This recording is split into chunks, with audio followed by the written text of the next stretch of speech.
Hello everyone, in this video we will discuss block number 7 और ये हमारे MEG 10 का है। इसकी यूनिट नंबर 2 को डिस्कस करेंगे, जिसमें आज हम रविंद्रनाथ टैगोर के रेडिकल जो कैनन था, उनका जो राइटिंग को दिया उन्होंने, उसकी बात करेंगे।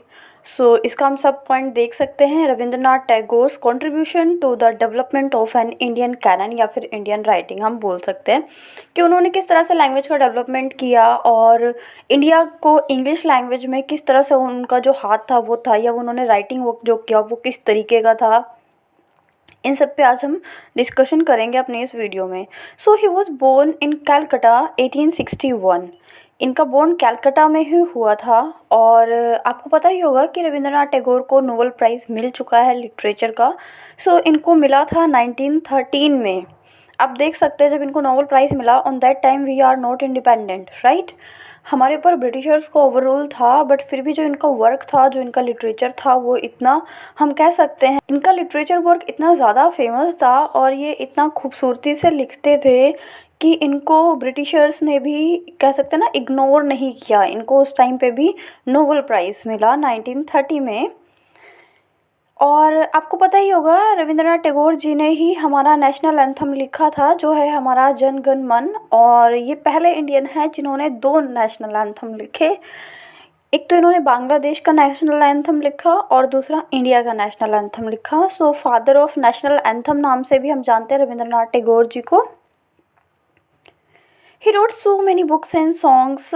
और इनका जो राइटिंग वर्क था वो कहीं ना कहीं रियलिटी को और मॉडर्न ज़माने को प्रेजेंट करता था, आज की सिचुएशन को। अगर आप इनके वर्क को पढ़ेंगे तो आपको लगेगा कि ऐसा राइटर है जिसने शायद आज की डेट में ही इसको लिखा हो। तो मॉडर्निटी देखने को मिलती है इनके वर्क में। स्टार्टिंग में ये बंगाली भाषा में लिखते थे एंड आफ्टर दैट उसको इंग्लिश में ट्रांसलेट करते थे, ताकि जो ह्यूज पॉपुलेशन है जो इंग्लिश समझ सकती है वो लोग भी इसको समझें। बिकॉज़ बंगाली समझने वाले तो सिर्फ बंगाल के लोग ही होंगे, और बाकी का जो पूरा इंडिया है वो तो या हिंदी समझता है या फिर इंग्लिश समझता है। तो इन्होंने इंग्लिश में ट्रांसलेट करना शुरू किया था। He is known as modernist poet of India. ये एक सुधारवादी थे, थिंकर थे। और उससे पहले की बुक और राइटर, जितने भी राइटर्स रहे हैं इस टाइम के और या फिर इससे पहले के 90s के टाइम के, वो सब लिखते थे। उनके टॉपिक्स क्या होते थे? लव पे लिखते थे, प्यार मोहब्बत, आपको पता होगा। मिथ्स पे लिखते थे, रिलीजन पे लिखते थे, फेयरी टेल्स पे लिखते थे। उनका माइंड इतना नहीं था कि वो क्रिटिकली लिख सके, वो मॉडर्न चीज़ों को लिख सकते, वो लोगों के साथ रिलेट कर सके अपनी सिचुएशन को। लेकिन टैगोर जी ने इन सारी चीज़ों को इग्नोर किया और अपनी राइटिंग स्किल को बिल्कुल दूसरी डायरेक्शन प्रोवाइड की। वो जेन्युइन टॉपिक्स पे लिखने लग गए, प्रॉब्लम्स पे लिखने लग गए, और उन्होंने क्रिटिकली सोशल टॉपिक्स पे बहुत ज़्यादा काम किया। और इसीलिए वो फेमस हुए थे इतना, क्योंकि लोग उस टाइम पे पढ़ना चाहते थे, लोग जानना चाहते थे कि लोगों की सिचुएशन क्या है। He selected common man of India for his writing work. इन्होंने नॉर्मल लोगों को सेलेक्ट किया अपने राइटिंग वर्क के लिए। नॉर्मल लोग मतलब कि जैसे यहाँ पे किसी फौजी की स्टोरी दिखा दी या किसी विद्रोही की स्टोरी दिखा दी। उस टाइम पे जो देशभक्त होता था उसको विद्रोही बोला जाता था। या किसी पढ़े लिखे इंडियन की स्टोरी दिखाई कि उसने एक सिंपल लड़की से शादी कर ली, तो बिल्कुल प्रेजेंट करते थे कि कोई आम इंसान जब उसे पढ़ता था तो उसे लगता था कहीं ना कहीं ये उसकी स्टोरी से रिलेटेड है। तो लोग इस तरह से उनके टूवर्ड्स बहुत ज़्यादा अट्रैक्ट हुए और इन्फ्लुएंस हुए। उन्होंने अपने राइटिंग वर्क में रियलिज्म को दिखाया है, सफ़रिंग को दिखाया है। सफ़रिंग किसकी? सफ़रिंग बेसिकली उन लोगों की, हमारी इंडियंस की, कि जब ब्रिटिश का ओवररूल था तो किस तरह की हालत थी। और सफ़रिंग उसकी भी कि कुछ लोग जो हमारे इंडिया से ही थे, जो हमारे भाई बहन ही थे, जिनको हम कह सकते हैं, उन्होंने भी हमें बहुत ज़्यादा पेन दिया। यहाँ पे उन्होंने गाँव की और शहरों की लाइफ को भी बहुत ज़्यादा दिखाया है अपनी राइटिंग वर्क के थ्रू। गांव की सादी सीधी ज़िंदगी से लेके शहरों की भागम भाग ज़िंदगी तक उन्होंने अपने राइटिंग वर्क में शो किया है। टैगोर की राइटिंग को लोगों की थिंकिंग चेंज कर देता था। उनका जो लिखने का तरीका था वो इस तरीके का था कि अगर उसे कोई पढ़ता तो उसकी जो मेंटलिटी थी वो कहीं ना कहीं चेंज हो जाती थी। वो उनके विचारों से, जो रीडर है वो उनके विचारों से इतना इन्फ्लुएंस होता था कि जो उसका डायरेक्शन था काम करने का या किसी चीज़ को सोचने का, वो बिल्कुल बदल जाता था। तो अब हम इन सब बातों पे डिस्कस तो करेंगे, इतना कर चुके हैं। अब हम टैगोर के एक वर्क को, एक नॉवल को डिस्कस करते हैं जिसका नाम है the home and the world. एक अब हम इनकी इन्हीं सारी चीज़ों को डिस्कस करने के लिए एक नोवेल को डिस्कस करते हैं एज ए एनालाइज करने के लिए। तो आपको अच्छे से समझ में आएगा जब हम किसी के काम को डिस्कस कर लेते हैं, किसी की नोवेल को, किसी के वर्क को, तब चीज़ें और क्लियर हो जाती है, उसकी पिक्चर और क्लियर हो जाती है। तो ये जो नोवेल है इसका नाम है the home and the world, और ये इसका नाम पहले था बंगाली भाषा में, पहले था ये नोवेल पहले बंगाली भाषा में लिखी गई थी और इसका नाम था घोरे बाहिरे, घरे बाहिरे। ये बंगाली भाषा में है और अगर मैंने गलत प्रोनाउंस किया तो मेरे बंगाली भाई बहन मुझे माफ़ कर दें। अगर हम इस नॉवल के करेक्टर्स की बात करें तो इसमें 3 करेक्टर्स हैं। निखिल, जो कि एक इंडिया का ही सीधा साधा लड़का है जो कि बाहर से पढ़ लिख कर आया है और बहुत मॉडर्न है, जो उसके ख़यालात हैं बहुत अच्छे हैं। बिमला, जो कि निखिल की वाइफ है, वो ज़्यादा एजुकेटेड नहीं है और रूरल एरिया से बिलोंग करती है, ज़्यादा रिच भी नहीं है और पढ़ी लिखी नहीं है। आफ्टर दैट निखिल ने उनसे शादी की है बिमला से और उसे बहुत रिस्पेक्ट देता है, वो इक्वालिटी पे रखता है। यहाँ पे रविंद्रनाथ टैगोर ने अपने करेक्टर निखिल के टूवर्ड शो किया है कि अभी जो मॉडर्न टाइम है यहाँ आप देखेंगे फिर भी जो हस्बैंड अपनी वाइफ की रिस्पेक्ट करते हैं, उनके लिए काम करते हैं या फिर उनको आगे बढ़ाने के लिए स्ट्रगल करते हैं। लेकिन ये नोवेल जिस टाइम पे लिखी गई 90s के टाइम पे, उस टाइम का इन्वायरमेंट भारत का आपको पता होगा, और स्पेशली तब जब हमारी इंडिया पे ब्रिटिशर्स का ओवररूल था, तो महिलाओं को या औरतों को हम कह सकते हैं एज अ ऑब्जेक्ट ट्रीट किया जाता था, उनको इंसान ही नहीं समझा जाता था, और इक्वालिटी तो आप भूल ही जाइए। अब हम बात करते हैं, नेक्स्ट करेक्टर है हमारा संदीप। संदीप निखिल का फ्रेंड है और संदीप बहुत सच्चा देशभक्त है और उस टाइम पे ये मोमेंट्स में लगा होता है। निखिल रिच फैमिली से बिलोंग करता है, उसके बाद भी वो बिमला से शादी कर लेता है। वो अपनी वाइफ की एजुकेशन पे फोकस करता है। यहाँ पे जो निखिल है वो चाहता है कि जो उसकी वाइफ है वो अपनी एजुकेशन को कंटिन्यू रखे और उसको इक्वल राइट मिले जैसे कि निखिल को मिला हुआ है।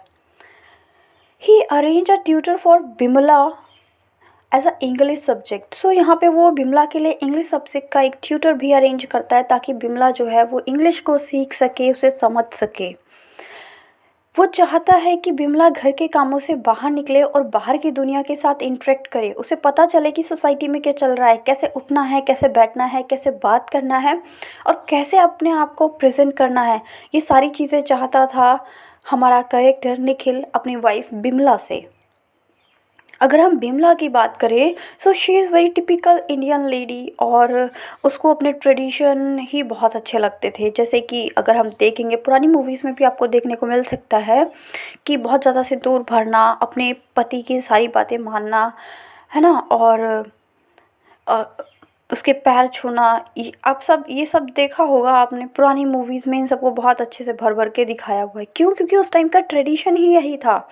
जो लड़कियां थी, जो वाइफ्स थी, उनसे ये उम्मीद की जाती थी कि वो अपने हस्बैंड को एज अ गॉड ट्रीट करें, एज अ भगवान ट्रीट करें, है ना, उसकी सारी बातें माने, चाहे वो सही हो चाहे वो गलत हो, उसकी सारी बातें माने। तो कुछ इसी तरह का करेक्टर था हमारा बिमला। बट जिसका हस्बैंड था वो बहुत अच्छा था, वो चाहता था कि बिमला रियलिटी में जिए, वो देखे कि दुनिया कैसी है, मॉडर्न ख्याल थे उसके। अब नेक्स्ट करेक्टर अगर हम संदीप को देखते हैं तो जैसे कि बोला कि वो देशभक्त था और 1905 में जो बंगाल का सेपरेशन मूवमेंट चल रहा था और स्वदेशी आंदोलन चल रहा था जो गांधी जी ने चलाया था, उस टाइम पे जो जो संदीप था वो बहुत एक्टिव था इस आंदोलन में। उसमें देशभक्ति की इतनी भावना थी, वो चाहता था कि जल्द से जल्द देश आज़ाद हो जाए। तो इसी आंदोलन के ड्यूरेशन में जो बिमला है वो पहली बार संदीप से मिलती है और उससे बहुत इन्फ्लुएंस हो जाती है क्योंकि उस टाइम पे संदीप एक स्पीच दे रहा होता है जो कि नेशनलिज्म पे होती है, यूनिटी पे होती है। वो इतनी इम्प्रेस होती है कि निखिल को बोलती है कि संदीप को डिनर पे बुला लो। और निखिल बहुत सरप्राइज़ होता है बिकॉज़ इससे पहले बिमला ने कभी किसी के लिए ऐसा नहीं बोला कि उसे डिनर पे बुला लो, और स्पेशली किसी मेल पर्सन के लिए। ऑल्दो जब निखिल उसे डिनर पे बुला लेता है तो संदीप से मिलकर जो बिमला है उसका जो नेचर है वो थोड़ा शाय है, वो शर्माती है उससे। वो बिमला को इम्प्रेस कर देता है अपनी बातों से। बिमला पहले ही संदीप की बातों से बहुत इम्प्रेस्ड होती है, लेकिन जब वो डिनर पे आता है तो कुछ ऐसी बातें करता है, राष्ट्रवादी बातें करता है, जिससे बिमला और ज़्यादा इन्फ्लुएंस हो जाती है उससे। निखिल और संदीप दोनों ही अपोजिट थे एक दूसरे के। यहाँ पे देख सकते हैं, अभी हम आगे भी देखेंगे। संदीप बोलता है कि निखिल उसके साथ कैंपेन को ज्वाइन नहीं कर रहा है। वो बिमला से एक तरह से कह सकते हैं शिकायत कर रहा होता है। जैसे कि आपने देखा होगा जब दो दोस्त होते हैं तो उनके बीच की बातें इसी तरीके से हो। फिर वो बिमला से पूछता है कि तुम बताओ, तुम क्या सोचती हो? तो बिमला इस पर बोलती है कि मैं अपने देश को एक देश की तरह नहीं देखती, एक इंसान की तरह देखती हूँ, और मैं अपने देश के लिए कुछ भी करना चाहती हूँ। वहीं पे जो निखिल है वो बोलता है कि हमें देश के लिए करना चाहिए, लेकिन उन लोगों को नुकसान नहीं पहुंचाना चाहिए जिन लोगों को नुकसान पहुंचाने से वो दोबारा उभर नहीं आएंगे। Bimla wants to work with Sandeep. वो स्वदेशी जो आंदोलन चल रहा था उसमें वो संदीप के साथ काम करना चाहती है। जैसे कि हमने डिस्कस किया, वो बहुत ज़्यादा इम्प्रेस हो चुकी है उससे, तो वो उसके साथ काम करना चाहती है। और निखिल भी उसे मना नहीं करता क्योंकि वो खुद चाहता था कि उसकी वाइफ घर से बाहर निकले और बाहर की दुनिया के साथ इंटरेक्ट करे। कुछ दिनों बाद बिमला में चेंजेस आने शुरू हो जाते हैं। वो मॉडर्न लगती है। कहाँ वो पहले ट्रेडिशनल लुक में और ट्रेडिशनली बातें करती थी, धीरे धीरे वो मॉडर्निटी की तरफ बढ़ती जा रही है, और इसकी वजह संदीप ही है। एक बार संदीप की एक व्यापारी के साथ लड़ाई झगड़ा हो जाता है और उसका सामान वो बोट के साथ ही डुबा देता है पानी में। जिसके बाद जो बोट का मालिक होता है वो तो बेचारा गरीब होता है, वो रोने लग जाता है और बोलता है कि अब वो क्या करेगा। उसकी तो अर्निंग का सोर्स ही वही बोट थी। वो बोट चला के तो अपने घर को, अपनी फैमिली को चला रहा था। जिसके बाद संदीप को लगता है कि अगर ये इंसान बाहर गया तो सबसे डिस्कस करेगा और उसकी जो रिस्पेक्ट है वो कम हो जाएगी।